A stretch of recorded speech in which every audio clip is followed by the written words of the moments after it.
presentation on naturalism. So here we have the famous Konstantin Stanislavski with a bunch of old sayings. If we move on to the next slide, I can go through a little bit of pre-naturalism with you. So before naturalism, there was romanticism, a style of theatre that focused on imagination and emotions, and the conventions, as I said, were immense emotion through dialogue, techniques like hyperbole. It had individualism, philosophy developed on humans constantly searching for personal identity. Depressing. It had the themes of supernatural, ancient and exotic, so there were a lot of fancy cultures, unexplainable monsters, alien landscapes. Anything alien from their everyday life was pretty much written on paper. But as times changed, theatre changed, some of the factors that influenced this change were in 1848, there were various European countries that wanted political, economic and social reform. As technology evolved, the belief that science could solve human problems also evolved. And as time moved on, naturalism and realism became so alike that it was pretty hard to tell them apart. So if we move on to the next part. So we have some playwrights at the time that helped in this influence. Chekhov, born 1860, died 1904, believed in the saying, the role of an artist was to ask questions, not answer them. His writing was very objective and unsentimental, as he understood the lower and middle classes and peasant life. The Seagull was a strange play he wrote at first, as it had no starring role and no momentum or dramatic build-up, and because of this being such a strange performance at the time, it was not really received well and was a flop. But 3 years down the line, he was contacted by Stanislavski himself and Dan Chekhov, both co-founders of the Moscow Art Theatre, the MAT. And after Dan Chekhov convinced Chekhov to let him revive his play, it was a success and well received. And after, Chekhov's plays were staged and performed by the MAT itself. The next playwright, Ivan Turgenev, 1818 to 1883. A Month in the Country was one of Russia's first true works of naturalism.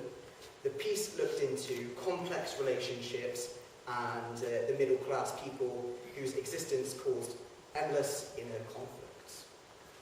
His short stories of Notes of a Hunter made him popular, which was based from his observations of peasant life and nature. So we'll finish off my bit with a practitioner, Henrik Ibsen, 1828, 1906. He was born in Norway.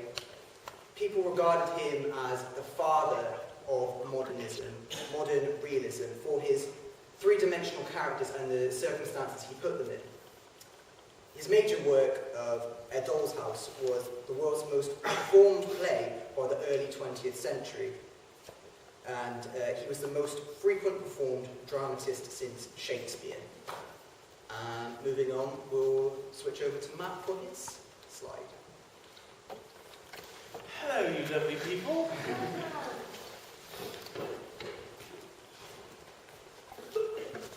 Okay, so, naturalism, lovely, yes. Lovely, lovely. Okay, who knows who Konstantin Sergeyevich Alexiev is? Okay, very good, very good. So the next slide should be a lovely photo of our friend there. If we go again. Okay, so he was born in Russia, Moscow, 1863 to 1938. Famous practitioner, founded the Moscow Arts Theatre, which Liam touched on. And I know he has this thing because actually he founded it with his friend Danchenko and he doesn't really get enough recognition. Should we move on? Okay, so probably the most talked about practitioner today, Stanislavski, was a practicing theatre actor, always developing skills that would progress into a fantastic career. So always developing everything you need to do, reading plays, acting things all the time, performing to family, just anything that will get you moving in the right direction and learning your skill. Next one. At age 14, he joined the family profession. His grandmother was actually an actress in France, doing very well at the time. That's what pushed him to go into it. His whole family was actually really passionate about the art that his dad actually built a theatre at their family estate.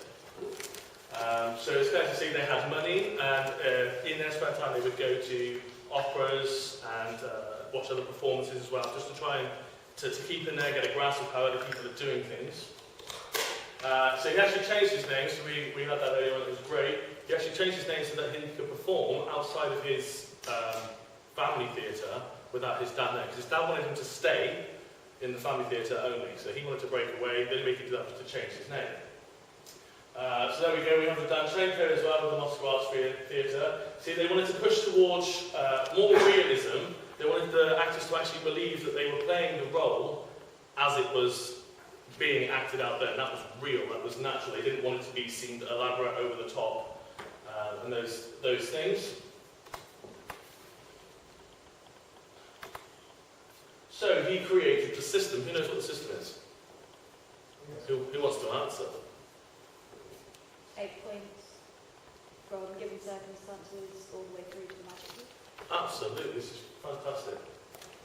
So there we are, a key list of subjects and ideas that we can use to develop our character to make it more believable and actually get a reality on a character that we are growing ourselves. Next slide. Okay. So the method of physical actions, being able to feel the moment and act on instincts in the moment, not thinking about it, it's almost just doing it.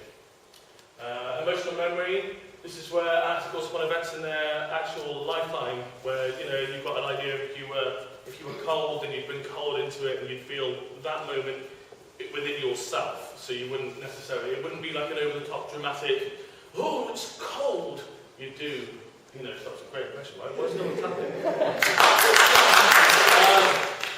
Okay, so the magic if. What would you do yourself? If you were that character in that moment, how would you feel? How would you portray that? So that's something else we look at there. Given circumstances, the things we actually know about the character for definite, the facts that are hidden within the script itself, and how they interact with others and talk to others. Slide. Subtext, what do they actually mean? There are certain ways of saying things. You could say the same sentence 3, 4 different ways, and every time you say it, if you change the way you say it, it will become a different meaning behind it. So it's always good to look at that. So like we had a really good example the other day that was used on me actually, but I'm going to use it over here somewhere. Who wants to be my victim? Liam wants to, right? So you don't have to get up, it's fine, you can sit there. But like, so you've got the same sentence is, I'm trying to remember this one because this is yours, but it's like, Liam, you did well today. That's kind of like, yeah, you did well today, Liam. But then it's, Liam, you did well today. What does that one mean? Okay. Liam, you did well today.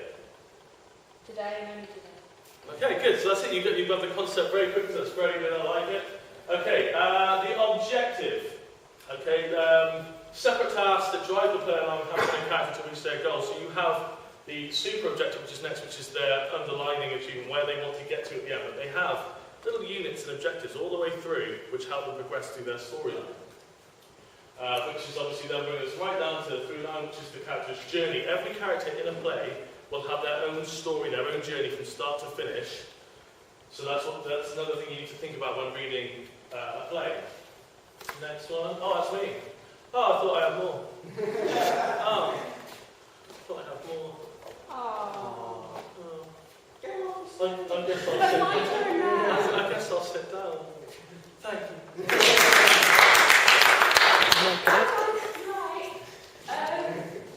Well, mine's going to be a bit short and sweet, but do you guys know the aims of naturalism?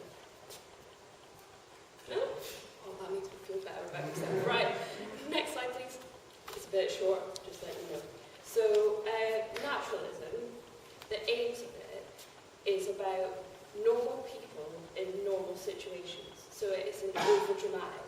It's like, so the audience can relate to the piece that you're doing. And so, for instance, when it comes to props, did you guys see our performance yesterday? Yeah? Well, Matt had boxes, and in those boxes there were things. So when he was picking it up, he could actually feel the weight of the boxes instead of miming it. So, yeah, that's a bit of info. And when me and TJ were drinking, we actually had, like, right in our glasses, so we weren't miming. So it looked natural, it looked